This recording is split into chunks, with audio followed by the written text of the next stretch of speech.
grego, está no hebraico, mas não se fez encarnação. Está na forma, está nas formas, mas Deus do céu, como serão os dias que estão por vir, debaixo de tanta opressão. Está na letra, está na lupa, e lá se foi a compaixão. Está nos lábios, está na lábia de quem há muito já não tem noção.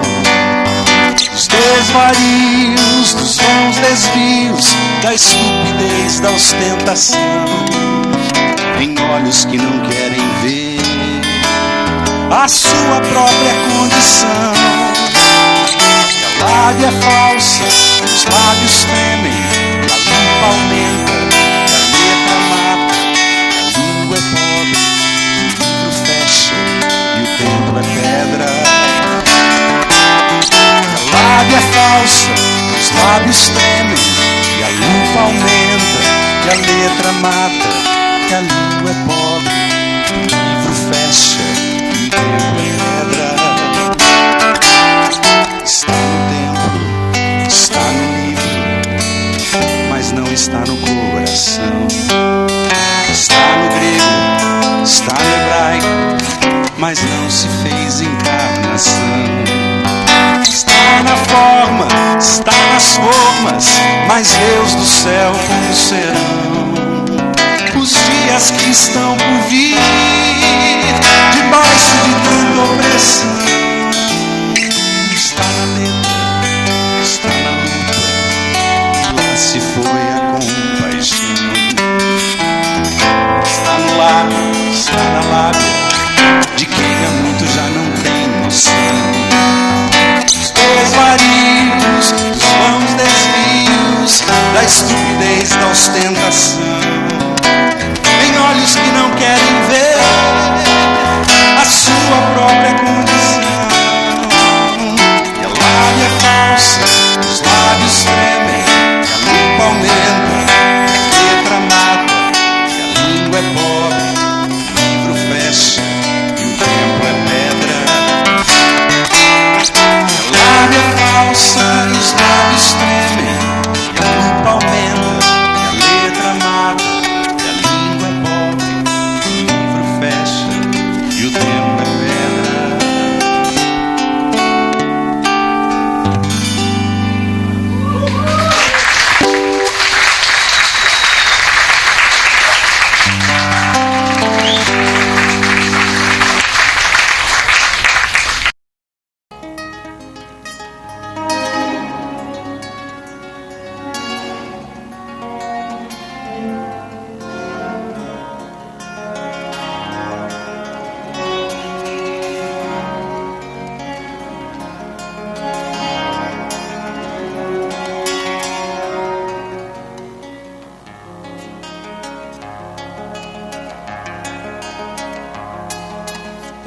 Tapeceiro, grande artista, vai fazendo seu trabalho, incansável, paciente no céu.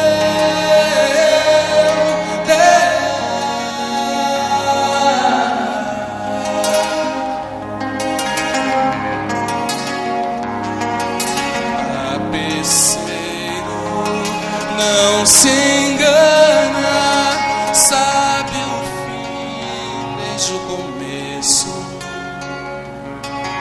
Trança voltas, mil desvios, sem perder o fim.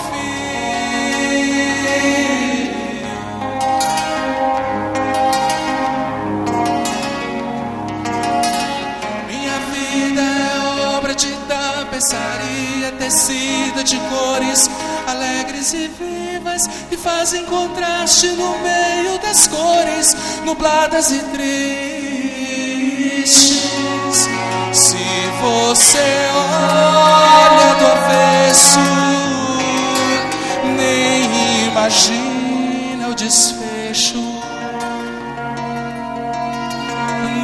das contas, tudo se explica, tudo se encaixa, tudo coopera pro meu bem. Quando se vê pelo lado certo, muda-se logo a expressão do rosto, obra de arte, pra honra e glória do tapeceiro. Minha vida é obra de tapeçaria, tecida de cores alegres e vivas, que fazem contraste no meio das cores nubladas e tristes. Se você olha do avesso, nem imagina o desfecho. No fim das contas, tudo se explica, tudo se encaixa, tudo coopera pro meu bem. Quando se vê pelo lado certo, muda-se logo a expressão do rosto, obra de arte, pra honra e glória do tapeceiro.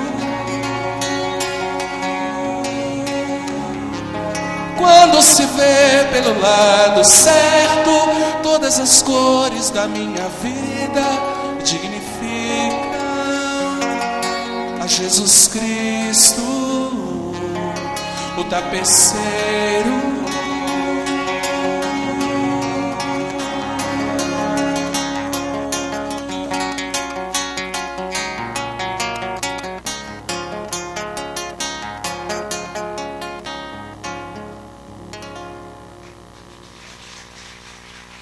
Obrigado.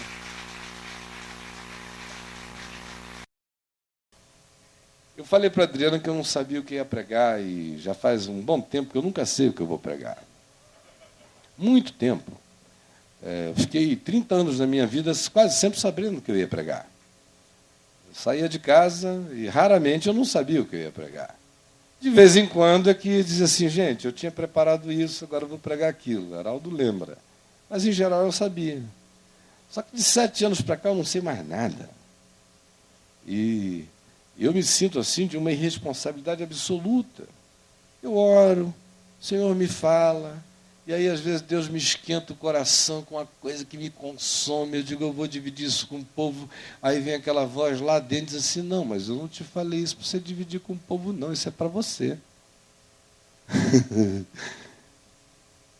Porque eu também fui salvo da potestade pastoral,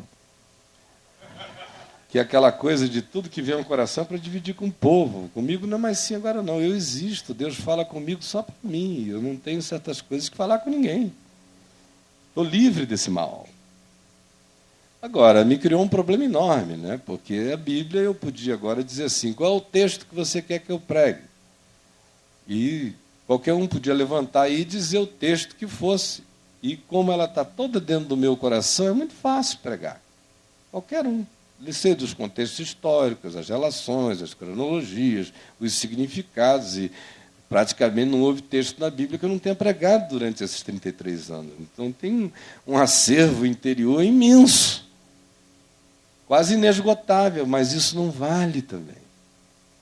Porque a mensagem de Deus é existencial. Ela tem a ver com o momento. Ela tem a ver com a incontrolabilidade do Espírito Santo que sopra onde quer. E tem a ver com uma disposição interior de não agendar nada para Deus e deixar a coisa acontecer, de modo que se você puder ter algo e preparar para falar, o faça. Mas se no momento surgir aquela incerteza total, é sinal de que Deus está querendo estabelecer a certeza dele no momento. Agora, quando o Estênio cantou sobre o tapeceiro, Deus alinhavou um monte de coisa no meu coração. Não uma mensagem, sermão eu nunca preguei. As pessoas que quiserem me ofender, me digam assim, foi belo o seu sermão. Isso é uma ofensa para mim. Eu sempre trouxe mensagem. Ou então a sua preleção. Dá vontade de dizer, ponha em lugar apropriado. Não é no coração. Porque eu não quero outra coisa na vida a não ser dizer mensagens. Ser boy de Deus. Carregar um recadinho. O resto é com ele. Então, nessa de boy de Deus, de office boy da graça, eu gostaria de exercer essa minha função de recadeiro do tapeceiro. E ler aqui em Efésios, no capítulo 2, versos 8, 9 e 10, inicialmente. Porque pela graça sois salvos, mediante a fé. E isto não vem de vós, isto não vem de vós, isto não vem de vós, isto não vem de vós, isto não vem de vós, isto não vem de vós, nada vem de vós, isto não vem de vós, isto não vem de vós. Não vem de vós. É dom de Deus. É graça. É favor imerecido. É misericórdia que vai de eternidade a eternidade. Não vem de obras, de feitos, de performances, de realizações, de projetos a serem apresentados em algum escritório celestial, não é fruto de nenhum currículo vitae, é dom de Deus, não vem de vós, não de obras, para que ninguém se glorie. Porque mesmo a gente sabendo que não vem de nós, a gente se gloria. Imagina se viesse de nós. Desculpem a expressão, ninguém fica ofendido, é que eu não encontrei uma palavra melhor para definir o que eu quero dizer. Mesmo sendo dom de Deus, a gente sabendo que não vem de nós e que não vem de obras, ainda assim, a babaquice intrínseca que nos habita é poderosa. E levanta dentro de nós toda sorte de surto. Se você tiver uma palavra melhor do que babaquice, me dê, que eu não encontrei. É a coisa mais babaca que existe mesmo. Não fique ofendido comigo. Entenda o espírito do que eu estou falando. Meu português é bem vasto, mas eu não encontro nenhuma palavra melhor para definir. Soberba nem vale, ela perdeu o significado. Bobagem perdeu o significado. Vaidade perdeu o significado. É babaquice espiritual, que assola como um surto perverso, de dentro para fora no coração. Não vem de vós, não de obras, para que ninguém se glorie, pois somos tapeçaria dele, feitura dele, obra de arte dele, escultura dele, pintura dele, confecção dele, manufatura dele. O texto grego designa a ideia de algo manufaturado, de uma obra que vai sendo feita, como a obra de um artesão que é pessoal, que não é industrial, que não é em série, que não obedece 10 passos para a felicidade, que não conhece 4 leis espirituais, que não tem nenhum livro de receitas de sucesso, porque o caminho é Jesus, e em Jesus que é o caminho de cada um de nós é absolutamente único e pessoal, e é fruto de uma manufatura divina, de um trabalho personalizado. Porque no final, nós não vamos habitar a Nova Jerusalém como os membros daquele filme Cidade das Sombras, que são membros de uma comunidade do inconsciente coletivo, aonde um diz eu, todo mundo diz eu.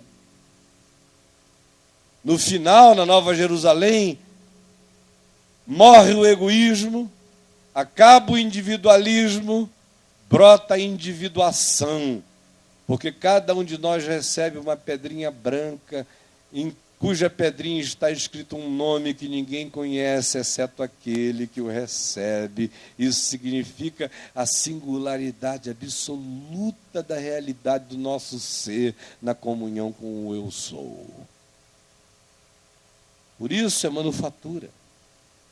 Por isso o caminho com o qual Deus vai trabalhando na vida da Ana não é o caminho com o qual Ele vai trabalhando na sua vida.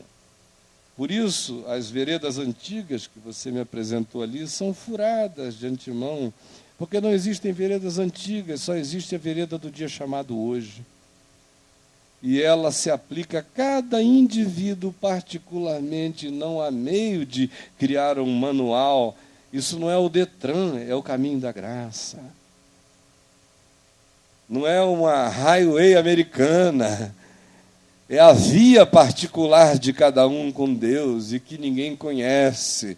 Só Deus conhece, bem-aventurado é aquele que abre o coração para ser sondado e discernido, e para, no processo de ser sondado e discernido, discernir a si mesmo e com gratidão ver todos os traços dos alinhamentos e dos alinhavamentos do tapete divino, e que de vez em quando, antes da sua completude, se apresentam em nós com algumas indefinições, com buracos que a gente não consegue entender, porque nenhum de nós conhece a mente do Espírito.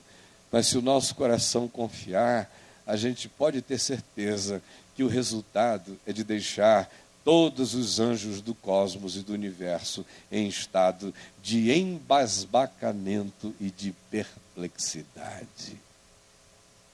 Pois somos feitura dele, criados em Cristo Jesus para boas obras, as quais Deus de antemão preparou para que nós andássemos nelas. Agora olha aqui para mim. Eu não estou querendo pregar hoje de manhã, eu queria só abrir meu coração um pouquinho a propósito do tapeceiro. Quando eu nasci, meu pai era agnóstico. Ele tinha sido criado católico, mas as muitas letras o fizeram delirar. E na burrice ilustre dos 27 anos de idade dele, já formado como um indivíduo que até hoje a média de direito dele jamais foi batida na Faculdade de Direito do Estado do Amazonas, ele está com 80 anos de idade, e ele tinha assim, todas as razões idiotadas humanas para se sentir o rei da cocada preta, ele assumiu essa idiotice com 27, 28 anos de idade e disse que Deus não existia, ou melhor, ele não sabia se Deus existia ou não, por isso o mais inteligente era se tornar agnóstico. E ele celebrou o seu agnosticismo. Mas quando eu nasci, e ele estava aí com 27 para 28 anos de idade, ele sempre, como herdeiro de um espírito patriarcal e de clã, uma clã bondosa, onde os homens são pais maternos, meio andrógenos, machos que só não vazam leite pelas tetas porque hormonalmente não lhes é possível, mas são, a Adriana sabe, todos nós, homens da família, carregamos um útero imenso no coração para com os filhos.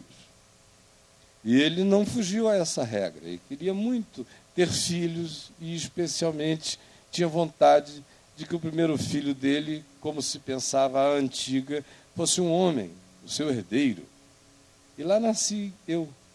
Ele me botou esse nome, que é a repetição do dele, Caio, que vem lá dos Césares. É a origem latina. Meu avô era um latinista.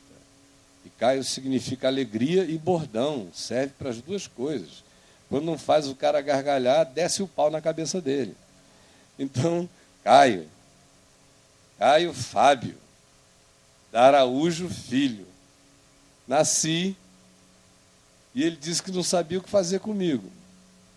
Me pegou no colo, e era um fim de tarde, quando ele me pegou a primeira vez, e sozinho no quarto, ele foi para a esquina do quarto da Santa Casa de Misericórdia de Manaus, na lugubricidade da melancolia daquele cair de sol.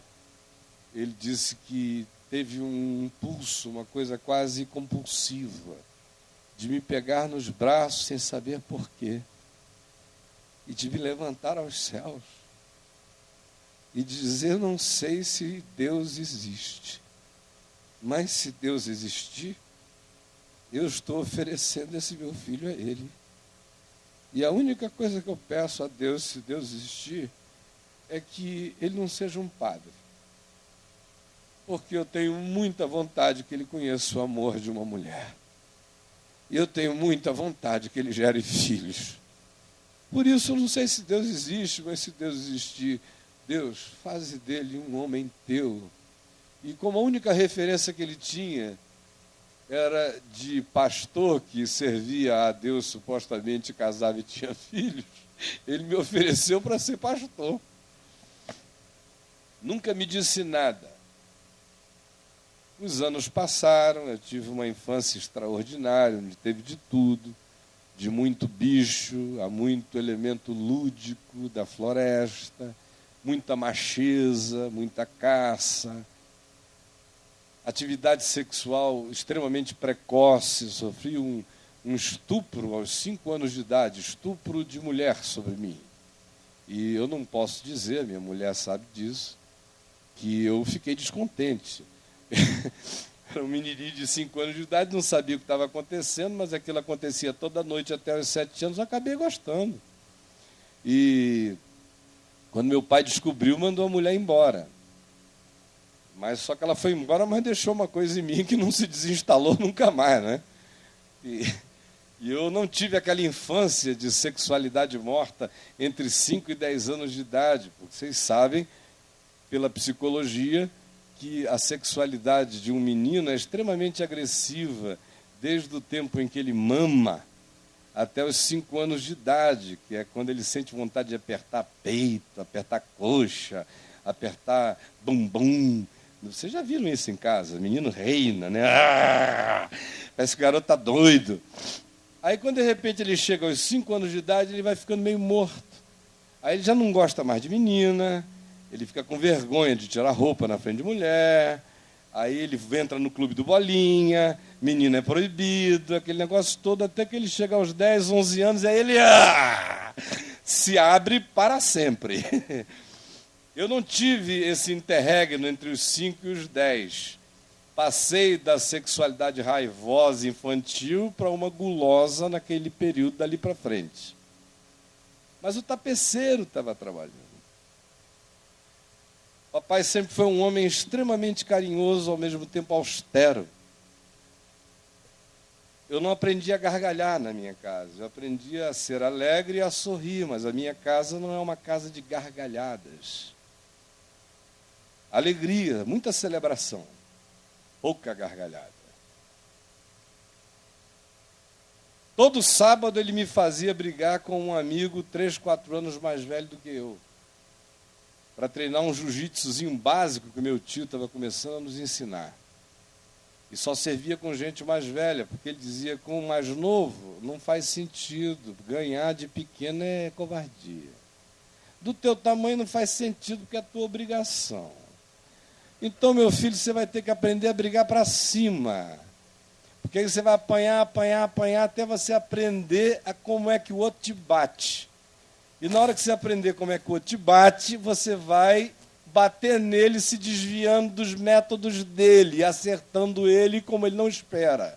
Só que isso durava 3, 4 meses apanhando do Boi, do Zé Maria, do Zé Roberto, de um monte de amigos que iam. E quando eu começava a empatar e depois pau nos caras, ele dizia: chega, agora você já sabe como bate nisso, vamos virar essa página. Botava um novo para me espancar mais 3, 4 meses, com todo amor. E eu agradeço de coração essa pedagogia, nunca gerou um trauma em mim. Porque uma coisa que eu descobri é que onde há amor não há trauma.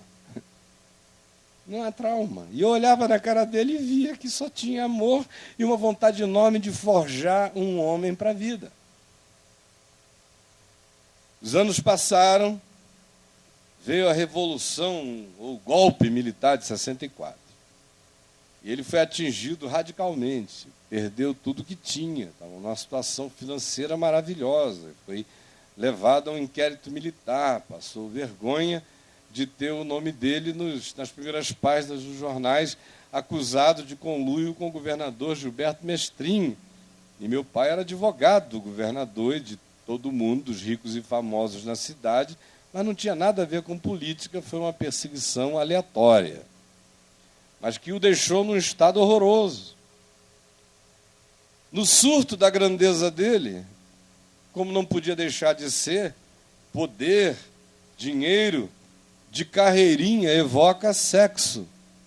Sexo fora do casamento, haréns e coisas do gênero, e ele não fugiu à regra, resolveu ter a Marilyn Monroe dele, do período. E o que gerou uma tristeza enorme na nossa casa. Fez a minha mãe sofrer uma barbaridade, mas era obra do tapeceiro. Porque sem aquela dor, ela teria virado uma presbiteriana, presbiterianizada, sem alegria, sem raiz, sem paixão por Deus, sem resistência, sem aquele coração de tartaruga que aguenta todos os cacetes e insiste na esperança que ela tem. Era obra do tapeceiro, aquela dor. Era obra do tapeceiro a dor que eu tive que sentir por ela, dividido entre ela e meu pai, porque eu era louco por ele, morria de compaixão dela, e virei pombo correio naquela história com 7 anos de idade. Durou quase 6 anos. Nós mudamos para o Rio em 64 por causa dessa bendita Revolução Militar. Eu entrei num processo profundamente neurótico, eu estive na iminência de me esquizofrenizar aos 11 anos de idade. Tamanha era a pressão e a angústia que vinha de todos os lados, e com a declaração dioturna da minha mãe de que meu pai poderia se suicidar a qualquer momento. E eu via na cara dele o potencial suicida. Não dava para eu conceber como seria a vida sem ele, especialmente com ele, desistindo da existência diante da gente. Me refugiei onde eu podia. Eu sempre fui um ser muito lúdico e moleque. Deus me deu uma inteligência criativa, mas tão criativa que me permitiu jogar bola a vida inteira sem parar de pensar. Eu jogava bola muito bem, estava encaminhado para ir para o Botafogo. Eu nunca conheci um garoto da minha idade que jogasse bola melhor do que eu. Enquanto jogava bola, eu fazia uma oração dioturna. De 10 aos 13 anos de idade, ali em Copacabana, era pé para lá, pé para cá, na Sá Ferreira, driblando os carros, o Nino, o Caruso, o Péricles, que era filho do amigo da onça, e não sei para cá, e isso e aquilo, foge do carro e vai para lá, jogo de enorme de cintura, joga na praia, joga em todo lugar, dizendo o tempo todo: Jesus, salva meu pai, salva meu pai, salva meu pai, salva meu pai, salva meu pai, salva meu pai, salva meu pai. Eu dizia: salva meu pai o dia inteiro. Mas era obra do tapeceiro. Eu não sabia nem quem era o meu pai, mas eu sabia quem era o meu pai. Só queria que ele salvasse meu pai. Ele salvou. Não só por causa daquela oração neuroticamente desesperada, mas por coisas tão mais maravilhosas que envolveram minha mãe, minha avó, a voz de Deus dizendo à minha avó, quando enfim eles decidiram se desquitar, se separar, e a minha avó se rebelou contra aquela tragédia e começou a orar e jejuar, e um dia ela ouviu uma voz dizendo: pede um filho. E eles não transavam há muito tempo, é óbvio. E naquele dia ela disse: Senhor, se um filho vai salvar essa situação, dá um filho à minha filha. E nasceu a mãe da Milena, nasceu a Aninha, 11 anos depois de mim. E os gestos da Aninha, quando ela nasceu, foram todos gestos de reconciliação de meu pai e de minha mãe. Nós já morávamos na Sá Ferreira, em Copacabana, quando ela começou a engatinhar e a andar. E ela andava na direção da mão da mamãe, da mão do papai, pegava as duas mãos, botava uma em cima da outra, fazia um sanduíchezinho com a mão dela, ficava olhando para um e ficava olhando para o outro, como que cobrava reconciliação. Era a obra do tapeceiro. Nós mudamos para Niterói. Eu tive uma adolescência intensa e doida. Comecei a fumar cigarro com 12 anos de idade, maconha com 13, e enquanto isso jogando bola para todo lado, saindo no cacete na rua quase todo dia, me ralando para todo lado, com uma fome, uma sofreguidão pela vida incontrolável. Depois sofri um acidente que me impossibilitou continuar no futebol quando eu já estava na escolinha do Botafogo, encaminhado pelo Gerson, no tempo do Neca, que treinava a garotada lá, do Jairzinho, do Roberto Dinamite. E aí resolvi entrar no Paz e Amor, que eu já estava há muito tempo nele. Né? Paz e Amor, bicho. Não, se vocês me virem agarrado com um homem, diz a parte, porque é covardia contra mim, porque eu só me agarro com mulher, a minha filosofia. Até que a gente teve que mudar para Manaus, porque meu pai se converteu. E foi uma conversão radical, das mais radicais que eu já vi. Tão radical que ele fechou o escritório, tão radical que ele pegou todas as causas ganhas que ele tinha, algumas imensas, e devolveu o dinheiro inteiro para os familiares, porque ele não queria viver de nada que não fosse o maná de cada dia. Não quis mais advogar, porque ele disse que o brilhantismo da advocacia dele é porque ele tinha descoberto que ele tinha uma capacidade fantasiosa de mentir incomparável. De modo que ele não perdia causas, porque raramente ele era batido na arte de fantasiar a inocência de alguém. Não estou dizendo que é assim com todo mundo, só estou narrando a experiência existencial dele. Pelo amor de Deus, não pensem que essa é uma generalização, essa não é uma afirmação universal. Só que aquela conversão foi tão profunda que ele não conseguiu fazer mais nada a não ser pregar o Evangelho. O escritório dele se transformou numa clínica de atendimento humano. Gente indo lá e milagres acontecendo, cegos vendo, surdos ouvindo, endemoninhados ficando libertos no meio da rua. E o homem orava e jejuava como um monge tibetano. Passava semanas e semanas em reclusão de oração. Enquanto isso, eu tinha me descontrolado completamente, escolhido um caminho fatal de morte. Ele tentou com a minha mãe fazer de tudo para me segurar e não conseguiu. O meu espírito de independência era muito intenso para que eles conseguissem me domesticar. De modo que aos 15 anos de idade, eles me entregaram literalmente a Deus, porque viram que qualquer tentativa de fazer o contrário iria trabalhar contra a própria obra de Deus na minha vida, e eles me entregaram ao tapeceiro. E eu me lembro das dezenas de noites que eu chegava às 5 horas da manhã em casa e eu via aquele rodízio de joelhos. Um dia eram as pernas do papai que estavam para fora da cama ajoelhadas, 5 horas da manhã, no outro dia era da mamãe. Mas eles, enquanto um dormia, o outro intercedia, porque eles sabiam que eu vivia na beirada da morte todo dia. Eu não vou entrar em detalhes aqui, porque eu passaria o resto do dia falando dessas situações. Aconteceu que, numa câmara de lapso de tempo comprimido, aquela vida entre 13 e 18 anos de idade valeu por décadas de uma intensidade famigerada por experiências onde cada dia valia uma semana, pelo menos, de intensidade de experimentos que eu fazia com a vida e com os riscos dela. Aos 18 anos eu estava muito cansado e com uma desistência enorme da vida.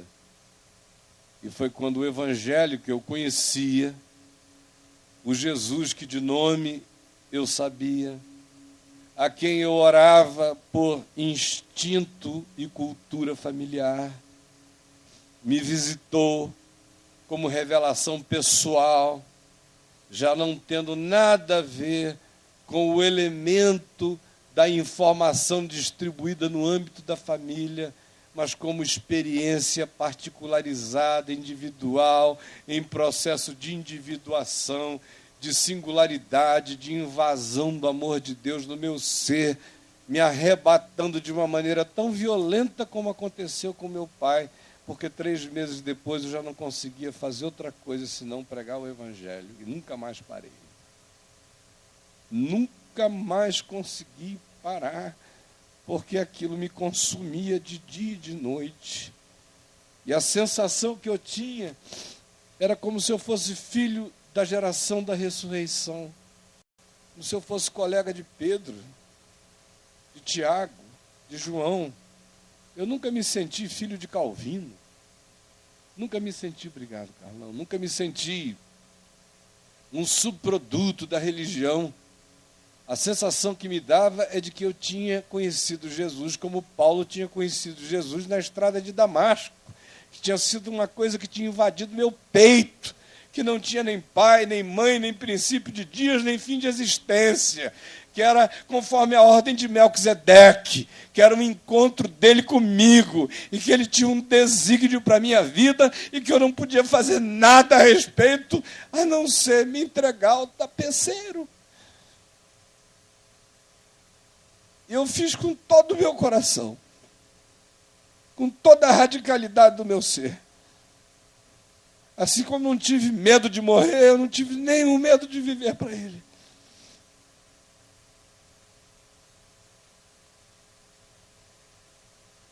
As coisas foram acontecendo de modo absolutamente espontâneo. Eu nunca fui uma plataforma que eu tenha solicitado. Eu nunca ambicionei o lugar de ninguém, eu nunca quis ser ninguém senão eu. Nunca disse, quem me dera subir aquele púlpito, meu Deus, com tanta praça pública, com tanta gente na esquina, com tantas pessoas para serem ganhas, o meu caminho foi o caminho de sempre. Eu simplesmente segui as minhas rotas antigas de morte, levando vida agora. E pessoas começaram a se converter para todo lado.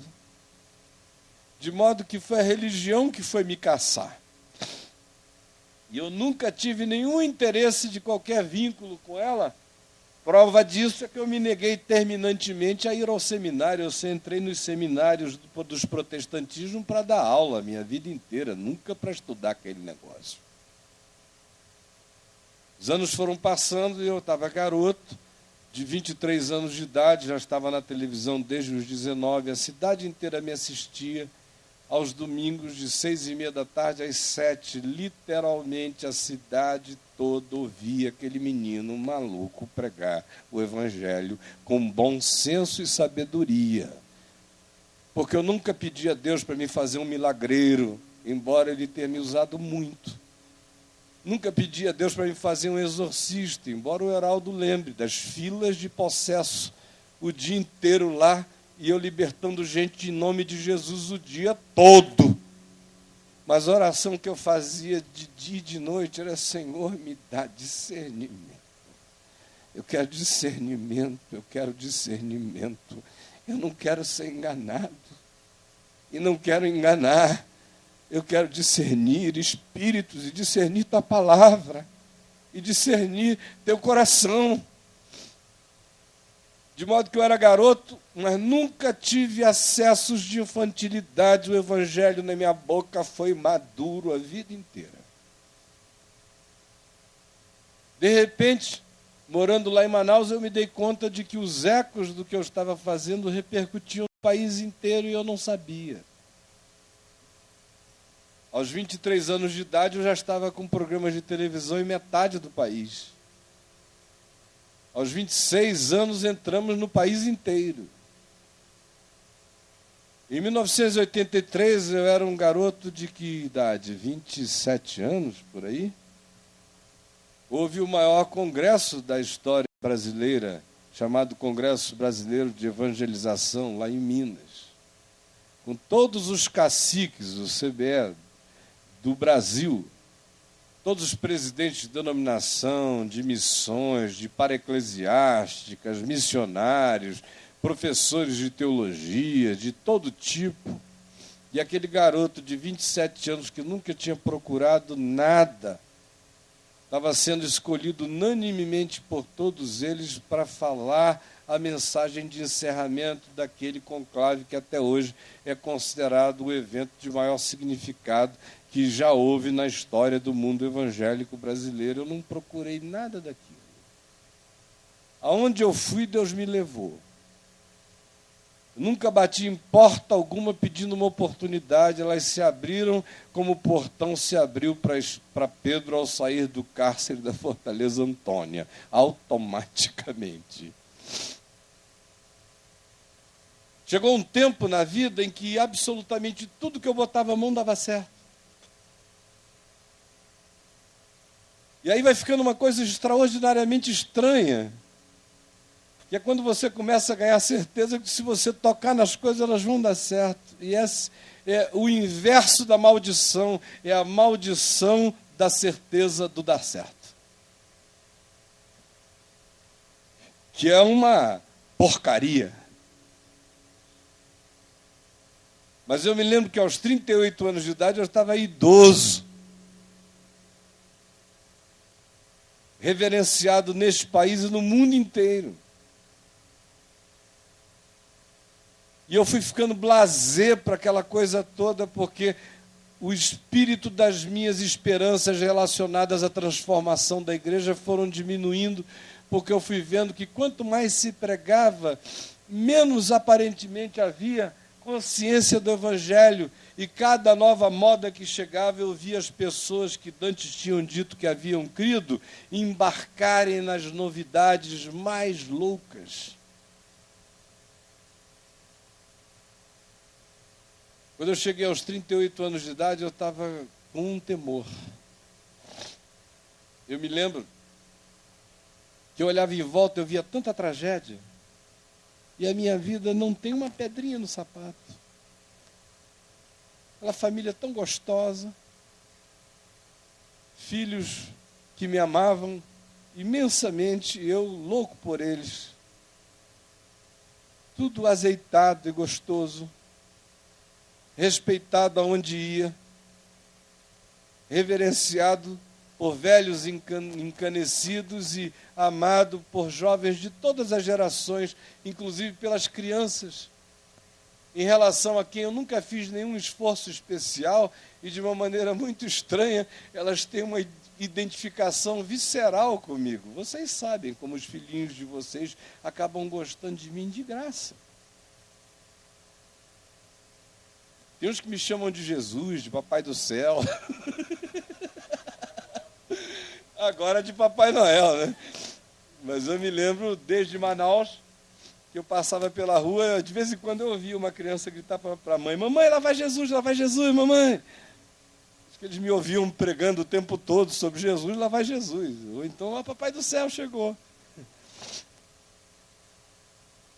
Não tinha uma pedrinha no sapato. E eu me lembro do temor que me deu um determinado dia, quando eu olhei para cima e falei: eu estou muito grato, se o Senhor puder me preservar assim, eu vou ficar muito agradecido, mas ao mesmo tempo me dá um medo enorme, porque eu vejo todas as dores dessa vida sendo socializadas por todas as famílias da terra, e me dá medo de não ter sofrido nada, embora eu não queira.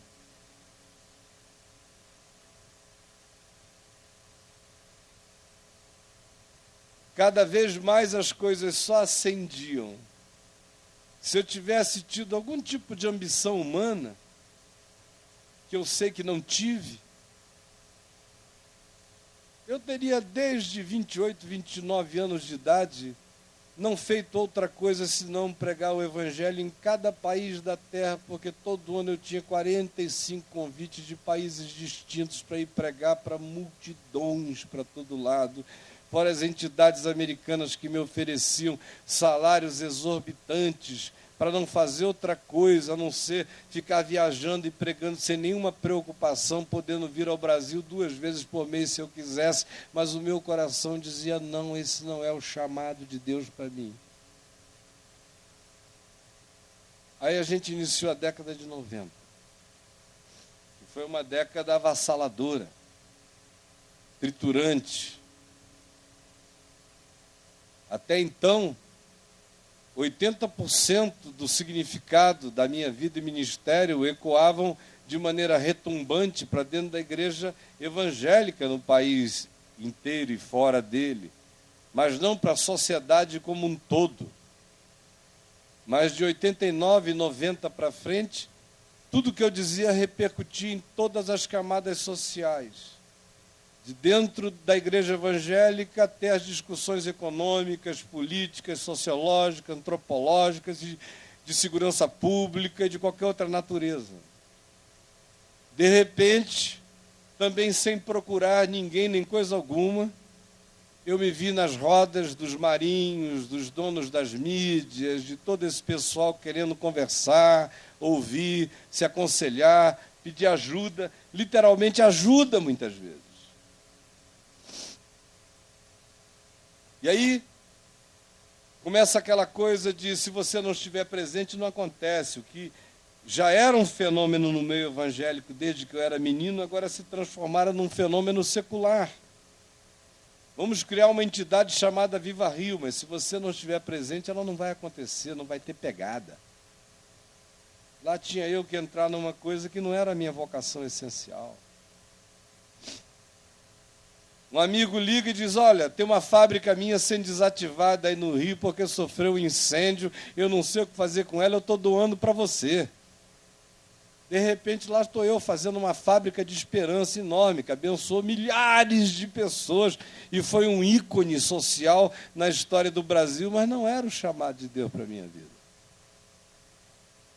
A Vinde, que foi criado em 78 só para ser um escritório que organizasse a minha vida, porque já não me era possível sofrer aquela invasividade e falta de privacidade tão intensos sem que eu tivesse uma plataforma e um anteparo, acabou se transformando numa mega instituição. Nenhuma entidade evangélica no Brasil, nem a Visão Mundial, levantava 10% do dinheiro que a Vinde levantava aqui, sem eu pedir, porque vocês lembram dos programas de TV e viram que nunca houve apelação.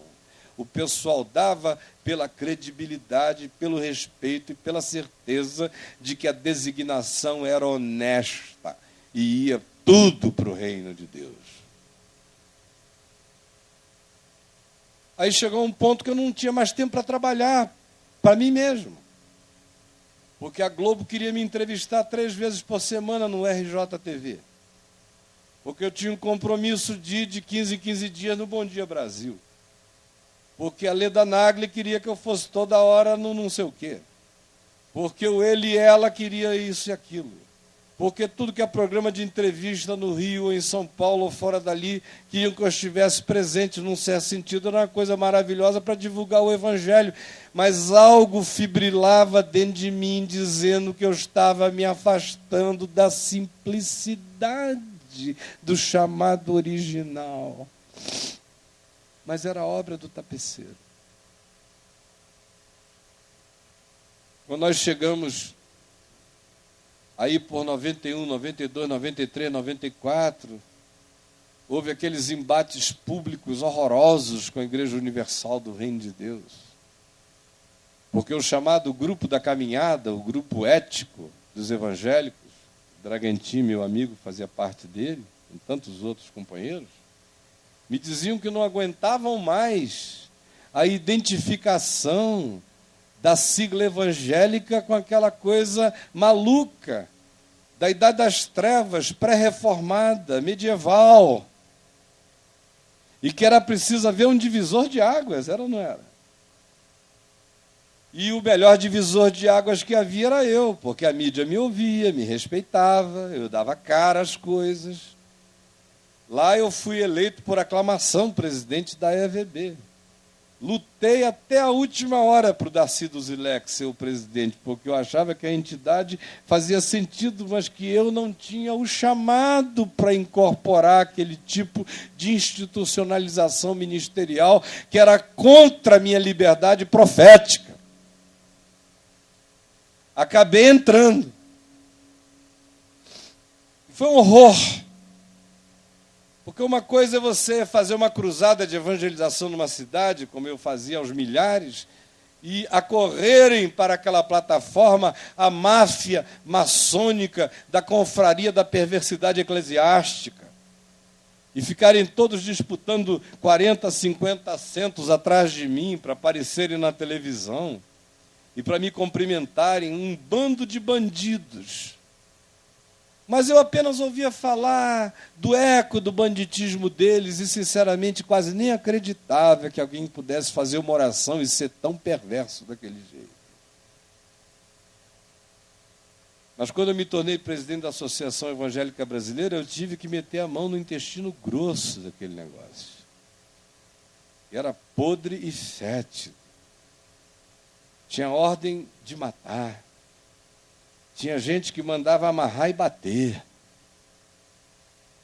De toda sorte de perversidade, de maldade, de corrupção e de conluio, e de dinheiro roubado, e de venda de crentes. Ela não ia muito longe. Essa marcha para Jesus aqui de São Paulo foi um dos eventos políticos mais significativos da cidade, que mais rendeu dinheiro para uma ou duas pessoas aqui. Milhões de dólares. Vocês lá marchando para Jesus e os caras, ó, 2, 3, 4, 5 milhõezinhos no bolso para fazer aquela panaceia, supostamente para Jesus, mas era para vender voto para político. E o que acontecia aqui era no Brasil inteiro. E eu vendo aquilo de dia e de noite, foi me dando asco, mas era obra do tapeceiro. Ter sido presidente da EVB foi uma coisa muito boa para mim, porque gerou um trabalho do tapeceiro irreversível na minha vida.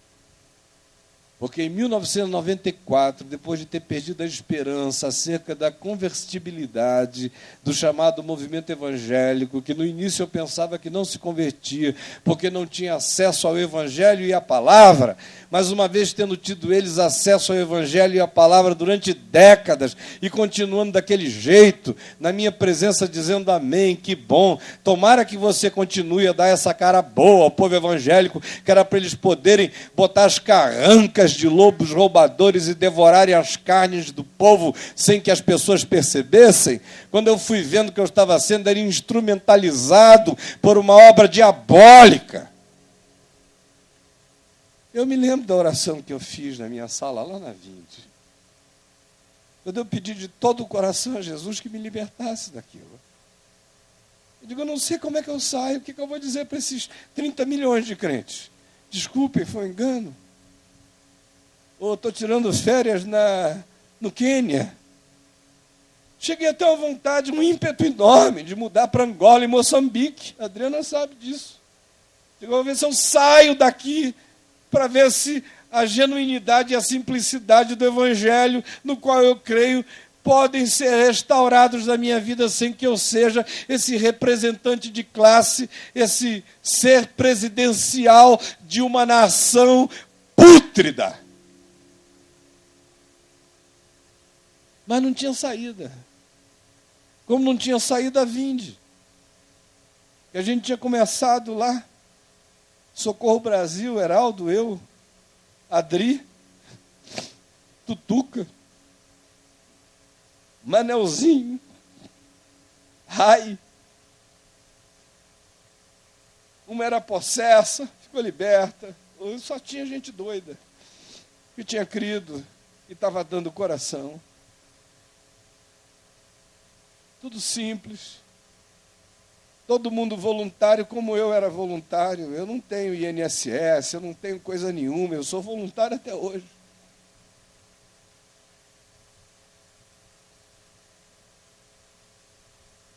E aí, de repente, em 94, eu olho para aquela Vinde. 500 funcionários contratados. Uma folha de pagamento de milhares de dólares. Depois da fábrica de Esperança, tinha mais 1.000 e tantos subcontratados, prestando serviço. E as coisas só iam, e a quem tem se lhe dará. E aonde você ia, sempre tinha mais alguém querendo te dar alguma coisa.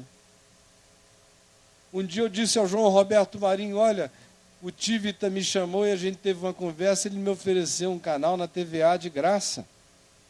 Ele falou, não faça isso comigo, eu te ofereço na NET, na Sky, não vai para lá, daqui a pouco tinha uma rede de televisão.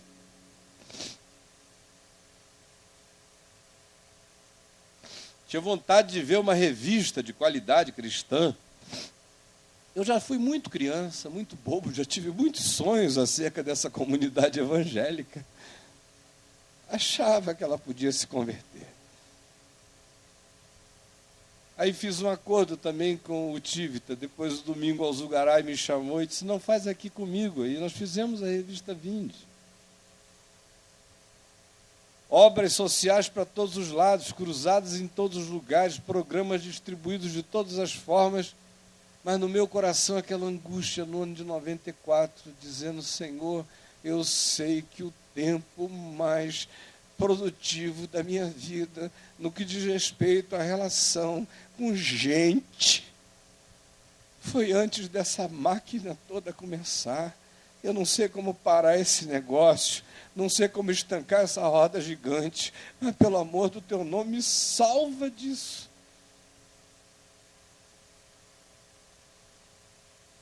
E o tapeceiro tem caminhos estranhos. Eu nunca quis trair ninguém. Tive milhões, bilhões de chances todos os dias no mundo inteiro, assédios de todos os tipos. Eu desafio qualquer mulher desse país ou do mundo a se levantar e dizer que antes de 1998 eu troquei um olhar, um sorriso, uma insinuação, porque não existe essa pessoa. Eu sei com que mente e coração eu vivi. Até que em 98 a minha alma se relativizou por um monte de razões. Nenhuma delas é culpa do diabo. O diabo está perdoado. A culpa é minha. E é isso que deixa ele doido. Porque ele adora quando Adão volta para o lado e diz foi a mulher, e a mulher vira para o lado e diz foi a serpente. Mas na minha boca ele não vai ter essa confissão.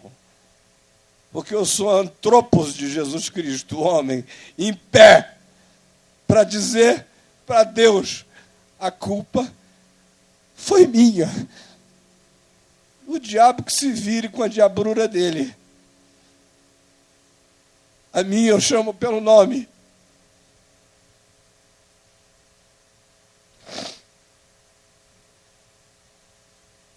E aí um abismo chama outro abismo.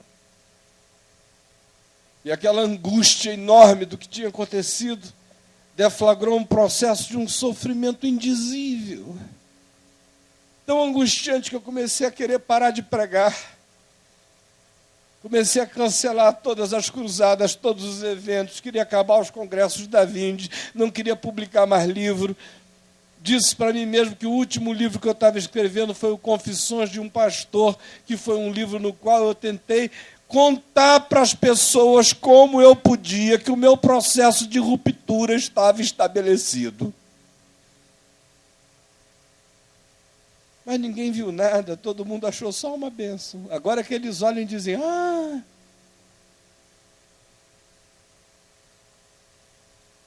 Aí veio 98. E aí que eu queria começar a falar o que eu ia falar. 12:15? Posso falar mais 20 minutos? Vocês aguentam firme na parada aqui? Quem aguenta, diga amém, por favor. 20 minutinhos. No ano de 98, eu comecei a sonhar o ano inteiro com uma placa caída no chão. Eu sonhava todas as noites, na hora que eu fechava os olhos, eu acordava com aquele sonho, era uma placa caída, era um lugar íngreme, uma pedregueira horrorosa, um lugar inóspito, de acesso quase inexpugnável, e eu me esforçando para subir naquele lugar, me lanhando todo nas pedras pontiagudas, e havia sempre uma placa caída com os números 98, 89, às vezes ela estava virada para um lado, às vezes virada para o outro, eu não entendia. Aliás, desde 97 eu vinha tendo esse sonho toda noite. Quando nós começamos o ano de 98, em janeiro, eu tirei aqueles primeiros meses inteiros para ficar em reclusão, porque eu estava numa agonia muito grande de alma, vivendo a duplicidade e a ambiguidade de uma coisa que eu não conhecia, para a qual o meu espírito não tinha nenhuma acomodação, porque quando eu crio no Evangelho, eu crio na verdade, na luz. E eu tinha vivido na luz e não sabia existir na ambiguidade daquela sombra. Aí as comportas da minha mente se abriram, eu comecei a ter sonhos e sonhos e sonhos. Sonhos proféticos, simbólicos, arquetípicos. Alguns eu conseguia entender em parte, outros não. Alguns longos, tão longos que eu não posso contar aqui agora, porque iria tomar horas de descrição. E alguns curtos, recorrentes, diários, como, por exemplo, o sonho que eu tinha de que eu era Sansão. Esse era bem curtinho. Eu saía no cacete com todo mundo, acabava com tudo que é filisteu. Uma facilidade muito maior do que Sansão para dar pau nos outros. E não tinha Dalila, não tinha nada, era só...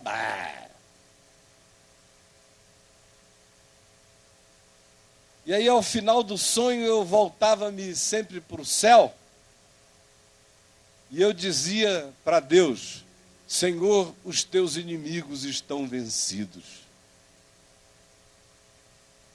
E eu ouvia aquela voz, dizia: não, o teu pior inimigo não foi vencido. E eu dizia: mas qual é o teu pior inimigo? Meu pior inimigo. E aquela voz dizia: és tu mesmo. E aí eu pegava uma tesoura e eu cortava os meus cabelos eu mesmo, e entregava os meus cabelos num altar e dizia: eu te dou a minha fraqueza. E acordava. Você sonhar isso toda noite é enlouquecedor. Como aquele outro sonho, curto também, para não contar os longos, como diz, que era recorrente. Eu acordava, eu estava de repente, de súbito, no meio de um oceano de chumbo. Céu e água se fundiam numa mesma imagem. Eu apenas sabia que eu estava na água porque eu sentia o levantar das vagas e das ondas e da água que quebrava no meu rosto e me afogava, e do gelo daquele lugar. Eu sabia que eu estava num oceano, mas eu não sabia diferenciar céu e água. Era uma abóbada da cor de chumbo. E era uma rolinha naquele oceano sem fim. E eu ouvi uma voz que dizia assim: bote o seu rosto na água. E eu dizia: Senhor, eu não tenho coragem de botar minha cara no abismo. E a voz dizia: ponha o seu rosto na água. E eu dizia: por favor, pede qualquer coisa de mim mesmo, menos enfiar minha cara no abismo. E a insistência daquela voz era enorme, até que eu enfiei pela primeira vez a minha cara no abismo. E era escuridão e trevas. E de repente eu mantive os olhos abertos, aquilo foi clareando, e eu vi lá no fundo, nas regiões abissais, um transatlântico que parecia o Titanic. E aquela voz me dizia: mergulhe até o abismo, porque naqueles destroços tu vais encontrar o teu tesouro.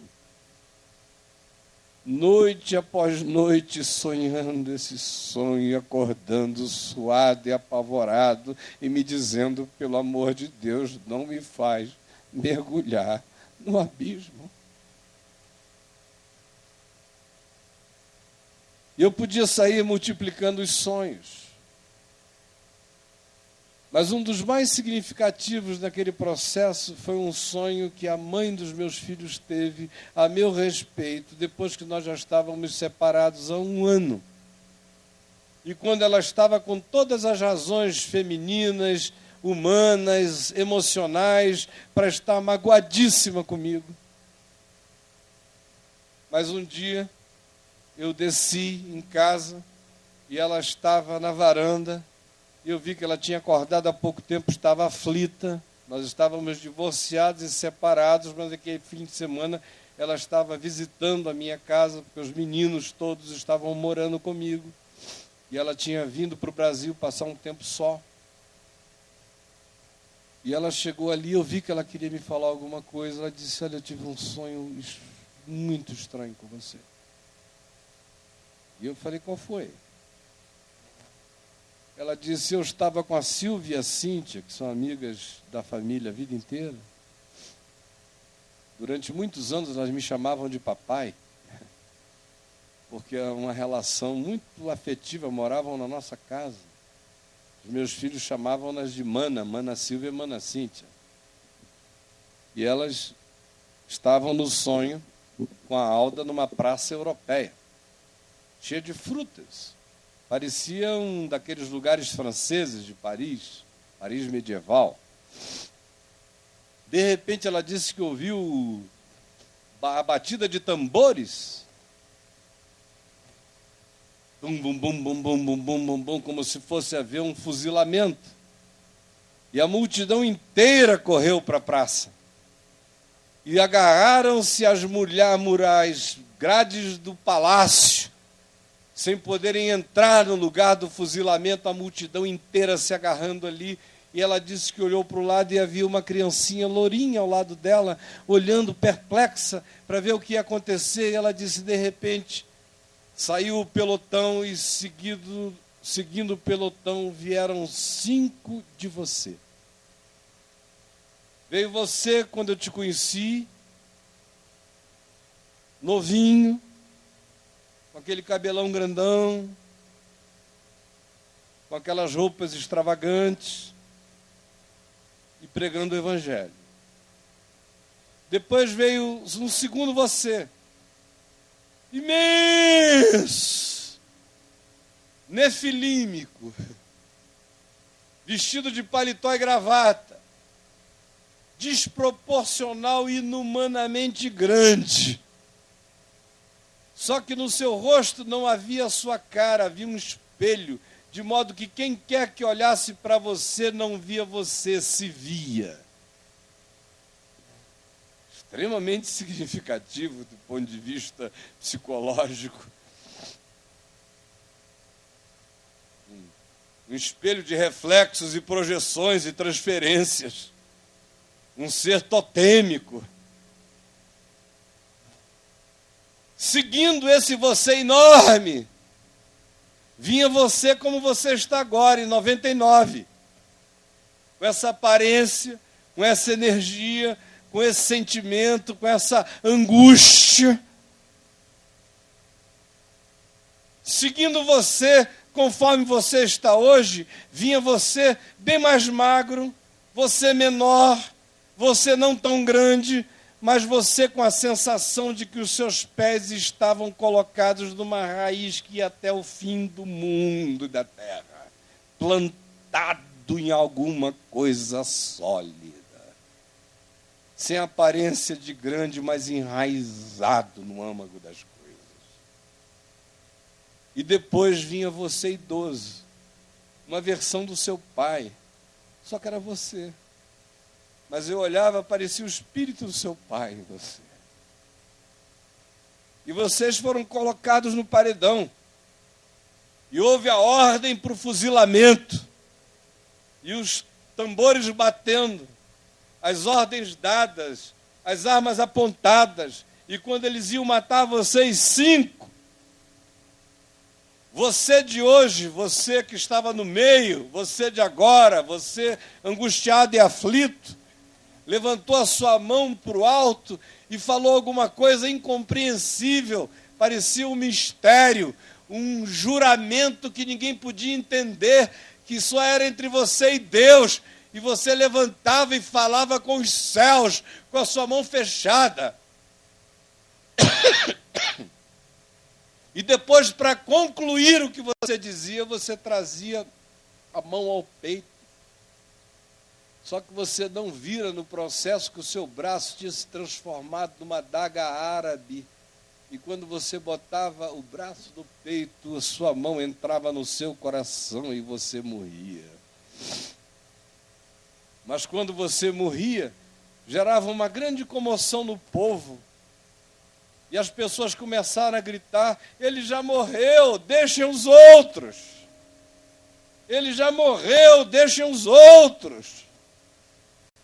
E aí, por uma designação que ela não sabia de onde veio, aceitaram que eu tivesse morrido por mim mesmo ou por nós.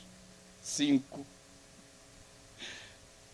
Que aquele eu daquele momento histórico tivesse morrido para abrir espaço, porque no passado tinha tido significado e para aquilo que no futuro o significado ainda teria. E ela me contou aquilo e eu entendi aquele sonho, na hora. Depois, eu nunca fui na minha vida um profeta. Para cada 100 profetas que me profetizaram alguma coisa, 99 era grupo e fajutice. Mas houve um dia no ano 2000, mais ou menos em julho ou agosto de 2000, que a minha aflição estava tão grande, eu ouvia falar já há 18 anos acerca de um homem de Deus desse tipo, que não tem nenhum compromisso com nada nem com ninguém, que é capaz de, se alguém chegar lá e disser, ore por mim, e ele olhar e dizer, desculpa, eu não estou sentindo nenhuma vontade não, pode voltar para casa. Falei, esse cara é sério. Aí eu me disfarcei. Literalmente, fui igual Saul, disfarçado. Botei um chapelão de palha, estava com a cabeça pelada, a barba praticamente toda tirada, botei um bermudão nordestino, uma sandália havaiana, uma camisa enorme, um óculos escuro. Nem minha mãe ia me reconhecer naquele estado. E eu cheguei lá às 7 horas da manhã. E eu vi aquele homem orando por uma pessoa assim de maneira muito tranquila, e quando acabou ele falou, vai minha filha, vai, Deus te abençoe, Deus te abençoe. Virou para o lado, pegou assim um bando de papéis que estavam numa cesta, e começou a orar. Ele falava assim, ó Senhor, tem misericórdia dessa pessoa aqui, tem misericórdia, tem misericórdia. Nem aí para mim, eu sentado lá, ele nem olhou lá, queria saber quem estava lá. Ó Senhor. Aí, de repente, eu andei assim um pouquinho, fiquei uns 3 metros de distância, assim, pelas costas dele, na diagonal. De repente, ele olhou para mim, aí ele começou a olhar para mim, aí ele começou a dizer, e o homem começou a sentir uma dor. Que dor é essa? Que dor é essa? Que dor é essa? Meu Deus, que dor é essa? Que dor é essa que está nesse homem? Que dor é essa? Que dor é essa? Deus, por que tu não me revelas? Que dor é essa? Que dor é essa? Que dor, que dor. E ele ficou falando da minha dor e reclamando com Deus que Deus não dizia que dor era aquela. Aí, de repente, ele falou, o quê? Meu Deus. Mas por que o Senhor não me diz quem é ele? Milhões conheceram o Senhor através desse homem. Milhões. Meu Deus, me fala quem é esse teu servo. Me fala. E ele pedia, mas por que o senhor não me diz? E tanta gente conheceu o senhor através dele, me fala que dor é essa. E o homem ficou nessa história ali uns 15, 20 minutos chorando, e que dor é essa? Quem é esse homem? E eu quieto, de cabeça baixa. Aí, de repente, ele virou e começou a gargalhar, igual um louco.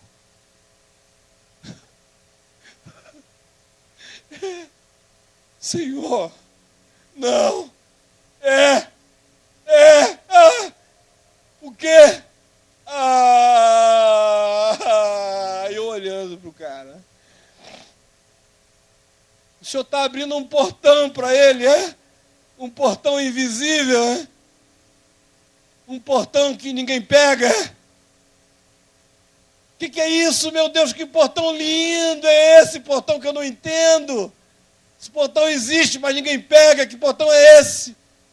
Por onde estão passando pessoas invisíveis, milhares, milhões de pessoas invisíveis vão passar por esse portão, Senhor. É mesmo. E o Senhor vai alegrar o coração dele. E o Senhor vai tirar essa dor de dentro dele. E o Senhor vai trazer milhões a ti por um outro meio, por esse portão invisível, E vai chegar o dia em que todos aqueles que se levantaram contra por inveja ou maldição, e haverão de reconhecer que a tua graça sempre esteve sobre a vida dele. É isso mesmo, Senhor. Mas ainda vai demorar. Mas o portão vai abrir.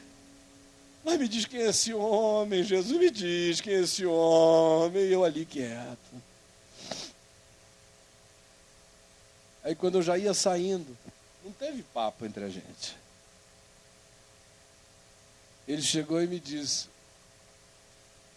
que Deus tinha trazido uma mulher magra, alta, do cabelo esvoaçante, do rostinho fino. E ele me disse que eu tinha já amado essa mulher. Eu tinha acabado de conhecer a Adriana fazia um mês. E ele disse, pode ficar tranquilo, porque ela é a mulher que Deus trouxe para a tua vida, para o descanso da tua vida. De lá para cá, eu estou vendo o Robson em pé ali. O Robson ficou 2 anos me oferecendo o portão invisível. O portal, o site. Ele ia lá no Rio e quase que me implorava para eu aceitar um site de graça. Fez o site, botou o site no ar, o site ficou 1 ano no ar, eu não postei um texto. Ele foi ficando até magoado. Depois de um tempo conversando, ele falou, posta. Aí eu fui e postei um textinho lá. No fim da primeira semana, 500 pessoas tinham ido lá ler. Depois do fim do primeiro mês, ele já me ligou e disse, olha, está acontecendo um milagre, meu irmão. É tanta gente vindo que depois de um tempo ele chegou até a suspeitar de que tinha alguém falsificando os dados, porque disso não é possível. E o Robinson foi um anjo de Deus para abrir aquele portão invisível por onde tem passado milhões de pessoas que eu não pego, mas que Deus pega e cujas vidas estão sendo transformadas e cujo subproduto hoje, de modo concreto para nós, é o caminho da graça, sem falar nos milhares de grupos espontâneos e nas milhões de pessoas que tiveram a canga da potestade da religião arrancada de sobre os seus ombros e a mente esclarecida pelo Evangelho da graça. Doeu? Aos 38 anos, quando eu suspeitava de que minha vida era boa demais para ser verdade, eu jamais imaginei que eu fosse aguentar tanto cacete. Jamais.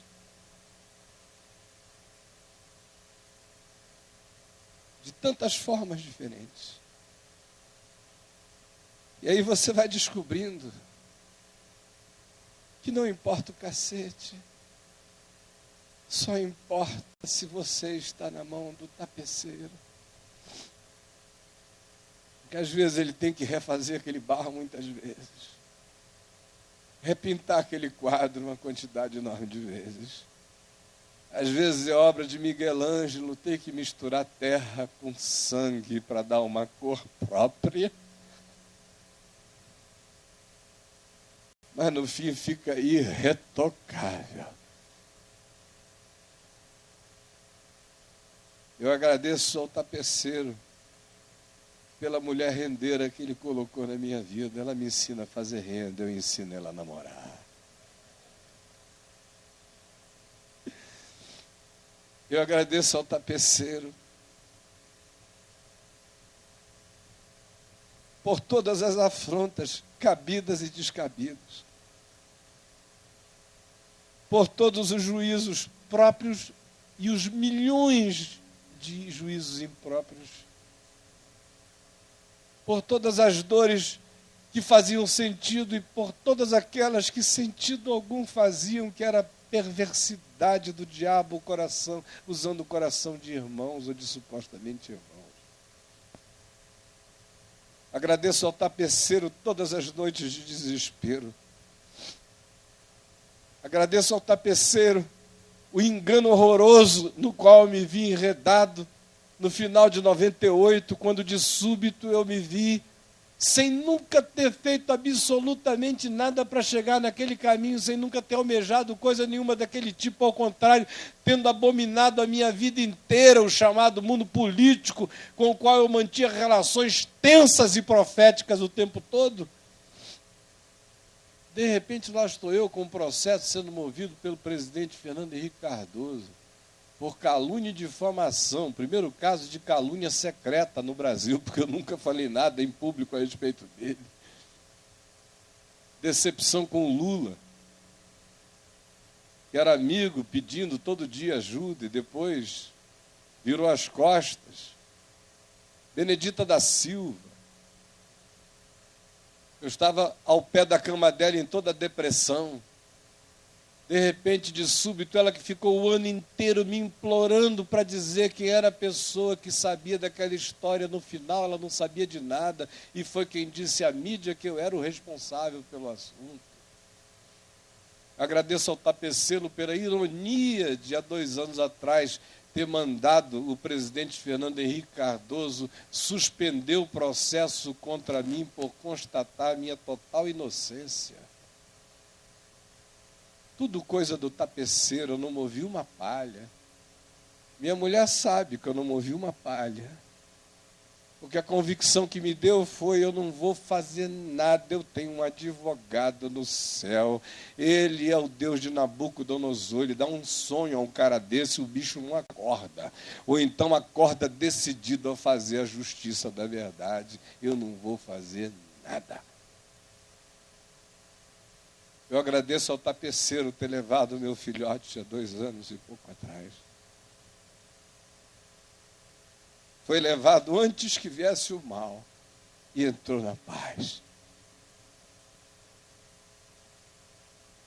Eu agradeço ao tapeceiro, um anjinho chamado Helena, que ele colocou na vida da gente, que é pura graça de Deus. Agradeço ao tapeceiro, o filho da minha filhota Juliana, o Mateus, que acabou de chegar e que mal chegou, já alegra tanto o coração da gente. Eu agradeço o tapeceiro por ter feito da minha mãe uma mulher tão forte, por ter feito do meu pai um homem poderoso na humildade, na graça e no perdão. Agradeço ao tapeceiro por ter tirado a visão dos 2 olhos dele para que ele enxergasse melhor ainda.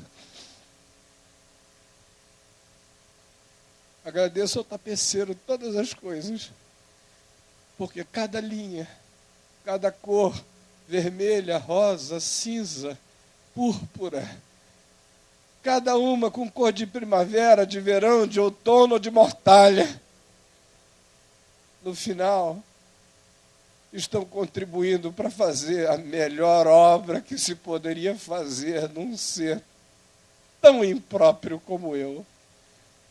mas em quem Deus decidiu derramar graça superabundante, porque isto não vem de vós, é dom de Deus, e não vem de obras para que ninguém se glorie. E eu agradeço ao tapeceiro por ser feitura dele, criado em Cristo Jesus para boas obras, as quais ele desde antemão, muito de antemão, muito antes do meu pai agnóstico me dizer que eu tinha sido entregue a ele, haviam sido preparadas essas obras para que eu andasse nelas.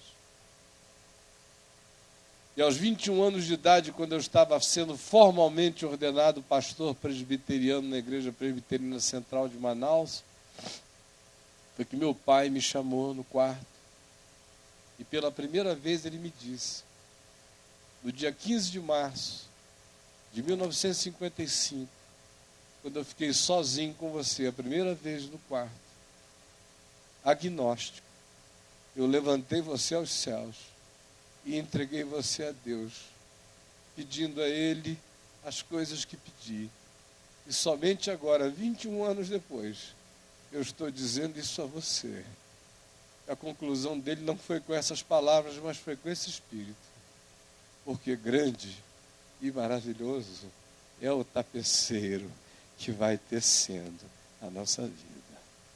Hoje, pegue tudo quanto você chama lágrima, dor, tristeza, angústia, perda, decepção. Coloque na mão do tapeceiro. O produto é maravilhoso. Se alguém dissesse para mim, você quer voltar atrás? Desculpe a loucura do que eu vou falar. Você quer não perder seu filho? Eu diria não, porque eu não perdi. Jó, quando foi restaurado, teve todas as suas coisas sendo lhe dadas em dobro, menos os filhos. Ele teve outros tantos filhos quantos filhos tinham morrido, porque filhos ninguém perde. Deus jamais duplicaria os filhos de Jó, porque Jó não tinha perdido filho. A gente perde gado, perde fazenda, perde casa. Filho ninguém perde. E o meu está achado. Quer mudar qualquer coisa? Reconheço erros. Mas hoje eu sei que nesse momento da vida, todas as coisas contribuíram para o meu bem, porque no processo inteiro, eu vou dizer uma coisa que para você pode parecer heresia. Até nos pecados mais deliberados, no ano de 98, eu pequei em Deus e com Deus. Eu nunca consegui pecar longe de Deus. Eu não tenho uma vida para viver fora de Deus.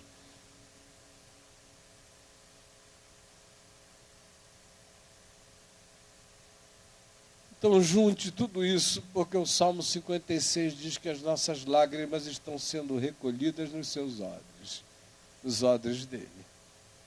E no fim, meu irmão, minha irmã, você vai ver a sinfonia encantadora, a pintura extraordinária, a escultura inimaginável, a manufatura de uma obra-prima, a qual cada um de nós está designado para ser. Embora haja marteladas sendo dadas, embora haja tascos sendo arrancados, embora muitas vezes a gente pense que a pedra se quebrou, mas ela se rachou apenas para ganhar forma e contorno e para que a beleza emergisse do que não tinha forma. Pois todas as coisas cooperam conjuntamente para o bem daqueles que amam a Deus. E eu queria pedir ao Estênio para vir aqui cantar esse tapeceiro de novo para nós. Enquanto ele vem, vamos orar. Curve a cabeça um pouquinho. Espírito Santo, tu estás aqui. Na história das nossas vidas tu estás. Na escritura da tua graça que tu escreves na nossa vida tu estás.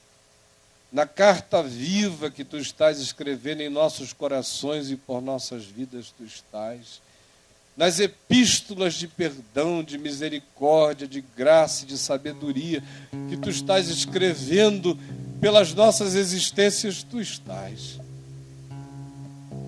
Recebe a nossa gratidão, a nossa submissão, a nossa perplexidade grata, a nossa adoração, o nosso encantamento, a nossa paixão por Ti, a renovação do nosso amor, a certeza do Teu cuidado e a confiança total que a gente tem no fato de que todas as Tuas obras são amor. Em nome de Jesus. Amém. Amém. Vamos ouvir.